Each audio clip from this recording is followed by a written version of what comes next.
အားလုံးပဲမင်္ဂလာပါအပိုင်းနှစ်ကနေပြန်လဲကြိုဆိုလိုက်ပါတယ်ကျွန်တော်တော့ဒီအခုစကိုင်းတိုင်းလမ်းမပေါ်မှာရောက်နေပါတယ်ခဏနေဆိုရင်တော့ကျွန်တော်တို့မန္တလေးဘက်ကိုရောက်တော့မှာပေါ့နော်ဟုတ်ကဲ့ကျွန်တော်ကတော့လေဒီမန္တလေးကိုညနေအမီရောက်ချင်တယ်ပေါ့နော်ဘာလို့လဲဆိုတော့ကျွန်တော်ဒီတောင်ကြီးကိုလည်းခီးသွားရအောင်မဖြစ်တဲ့အတွက်မြန်မြန်ရောက်လေကျွန်တော်တို့ပို့ပြီးအဆင်ပြေလေးပါပဲဗျာဟုတ်ကဲ့အခုကတော့ကျွန်တော်တို့စကိုင်းမြို့ထဲကိုရောက်ရှိနေပါပြီဗျာတရားကြီးရတော့ဗျာကျွန်တော်ဒီငလင်တော့ကဖြစ်သွားခဲ့တာပေါ့နော်စိတ်လည်းမကောင်းပါဘူးဗျာ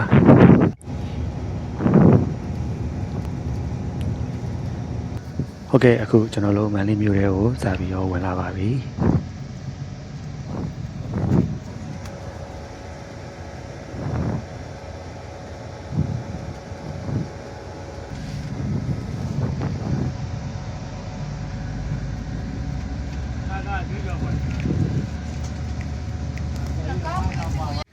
ဒါတော့သူတို့ရဲ့ gate မှာကားကိုရန်နောက်ဆုံးရက်လိုက်တာပေါ့နော်အထုပ်တွေကတော့ကျွန်တော်တို့တွေ့တည်တဲ့အတိုင်းအများကြီးပဲဘယ်လိုတရားမလဲပေါ့